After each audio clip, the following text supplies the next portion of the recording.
આજે આપણે બનાવીશું લીલી ડુંગળીમાં ભરેલા રીંગણનું શાક। મારી ચેનલને સબસ્ક્રાઈબ એન્ડ લાઈક કરજો। ભરેલા રીંગણનું શાક બનાવવા માટે આપણે હવે નાના રીંગણ લઈશું, એને કટ કરી દીધા છે મેં। લીલી ડુંગળી, સિંગદાણા, ટામેટા, આદુ લસણ મરચાંની પેસ્ટ, ગરમ મસાલો, કોથમીર, મીઠું, તેલ અને રેગ્યુલર મસાલા। હવે આપણે તેલ મૂકીશું ગરમ કરવા।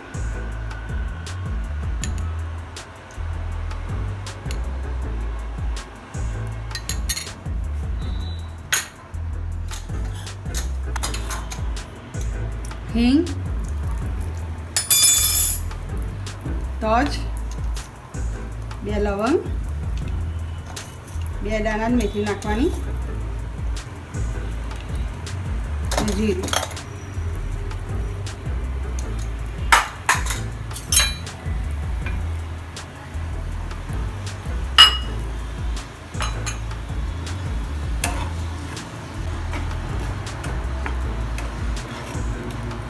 હવે આપણે ટામેટા નાખીશું।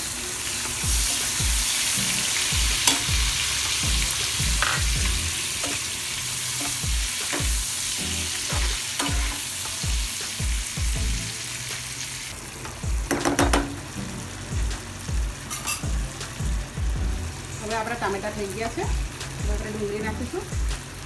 ટામેટા ગળી જાય ત્યાર પછી ડુંગળી નાખવાની।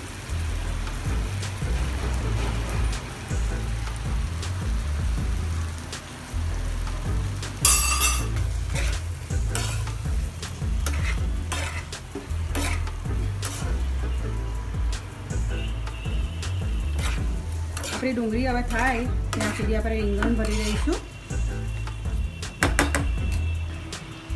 હવે આપણે રીંગણનો મસાલો સેટ કરીએ।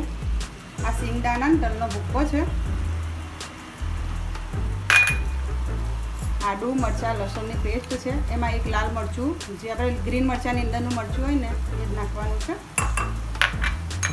ગરમ મસાલો,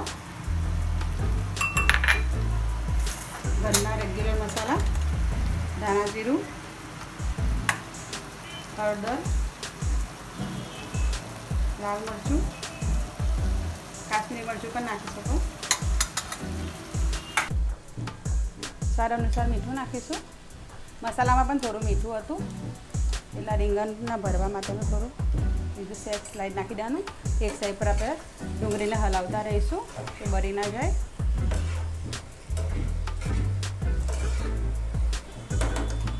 હવે મસાલાની અંદર આપણે તેલ નાખીશું।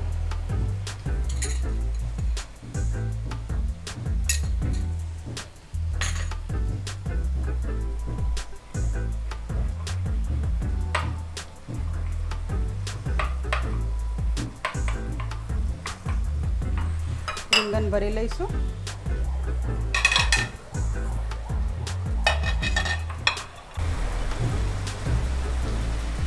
આ રીતે રીંગણ ભરી લઈશું આપણે।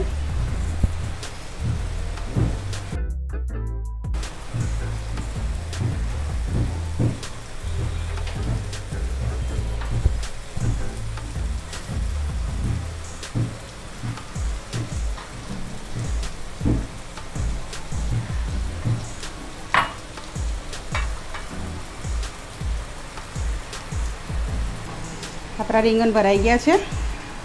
હવે જે આ બાકીનો વધેલો મસાલો છે એ હવે આપણે શાકમાં નાખીશું।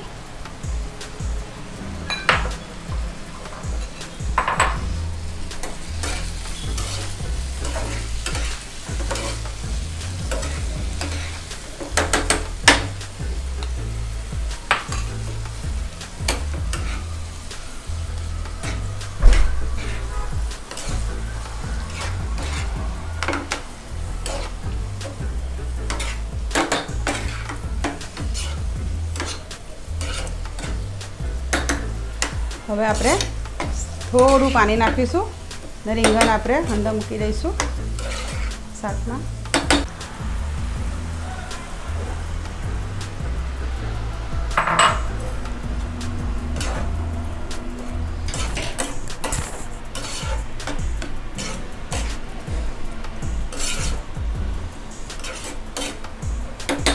બાકીનો મસાલો પણ નાખી દઈશું।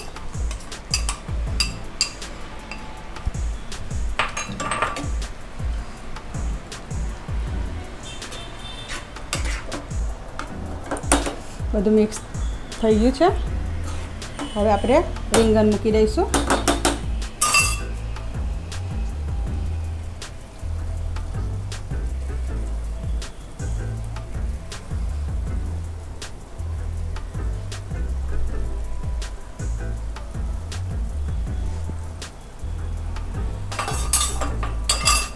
રીંગણ ચડી જાય ત્યાં સુધી આપણે ઢાંકી દઈએ.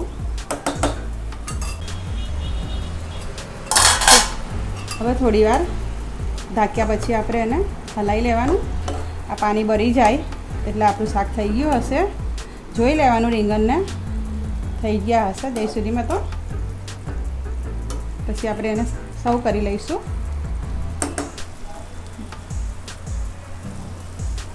આપણું તેલ ઉપર આવી ગયું છે. હવે આપણે રીંગણને જોઈ લેવાના, ચડી ગયા છે. આપણા રીંગણ થઈ ગયા છે. હવે આપણે એને સર્વ કરીશું.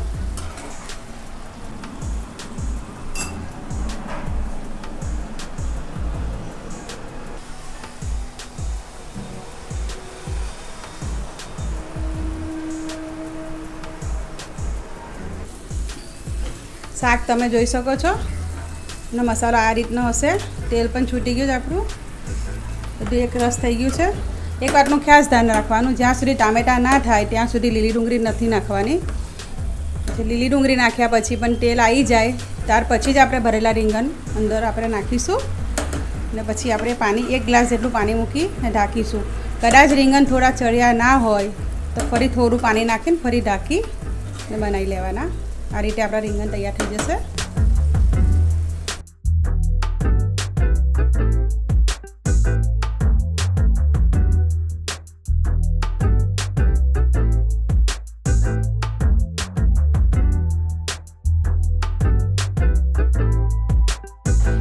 આપણું ભરેલા રીંગણનું શાક તૈયાર છે.